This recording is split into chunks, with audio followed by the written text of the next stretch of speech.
السلام عليكم ورحمة الله وبركاته. وولالكينا انجينير نور walaalyaal kusoo dhawaada janaalkeena subscribe saar better option academy. maanta halkan waxaan ku qaadan doonaa noocyada ay leeyihiin candleska. noocyada candleska zaid bay u badan yihiin marka la joogo IQ option ama marka la joogo forex. candleska same waaye, waa isku mid, wax farqi uma dhexeeyo. maanta dhowr candle ayaa halkan ku sharxi doonaa. waxa ugu horeeyo candlekan la yiraahdo engulfing candle.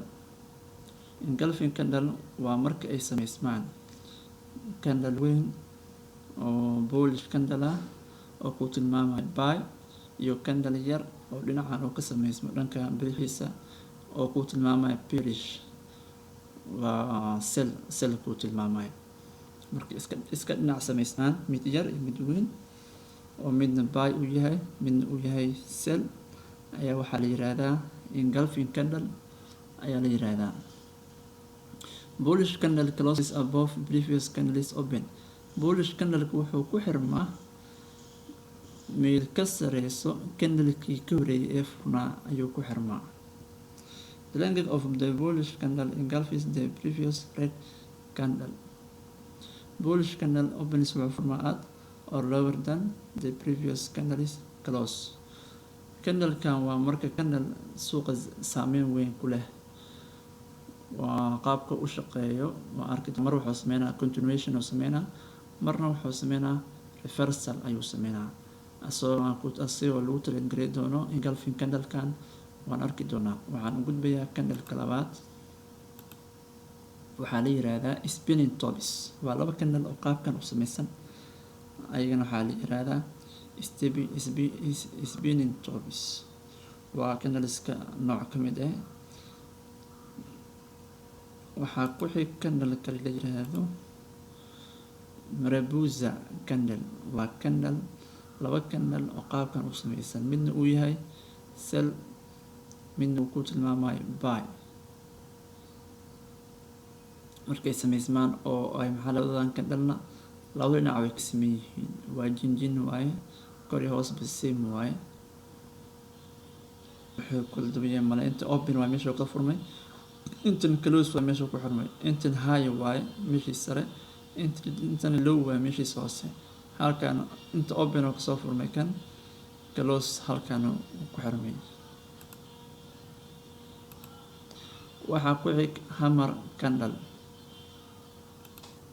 waxaa ku xig hammerna waa candle laba candle oo qaabkan u sameysman, oo midna uu ku tilmaamayo maxaa la dhahayaa qaab oo buy u sameysan, midna u sameysan qaab sell ah. mid kamid haddaad aragto waa hammer, waa buy ha noqdo ama sell ha noqdo.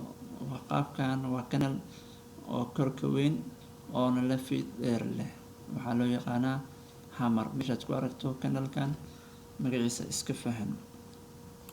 waxaa ku xig candleka la yiraahdo doji.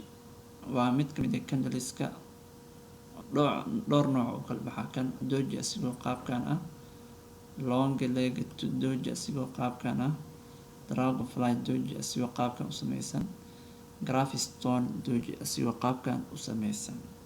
intaan noocba waa u kala baxaa.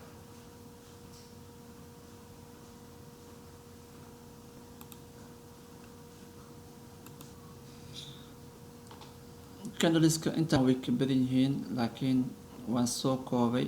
marka halkaasaan kusoo koobay. marka waxaa jiro buwaag laga qoray candleska. buwaagtaas hala sii akhriyo. candles badan oo ku qoran qaabkay shaqeeyaan, qaabkay suuqa saameyn u leeyihiin. marka qaar kamid ah ayagoo lagu trade gareynayo insha allah waan soo qaadan doonaa, waana isla arki doonaa. marka channelkeena dadka ku cusub subscribe ha saaraan, akhyaarta hala soo dhawaado. wixii comments dheeraad ah insha allah hoos lagu soo qor. bin aadan baan nahay, wax baan khaldi karnaa. marka insha allah wixii comments hoos lagu soo qoro. wixii kale talo soo jeedin ah telegram aan leenahay, telegramka lagu soo biro, ama comments youtube-ka xitaa waad kusoo qori kartaa, ama si gaar gmail-keena nagala soo xiriir. ama telephone numberka aan leenahay nagala soo xiriir. insha allah walaalayaal soo dhawaada. casharkeena maanta halkaas uu ku egyahay ee aan uga hadlaynay candleska. wasalaamu calaykum waraxmatullaahi wabarakaatu.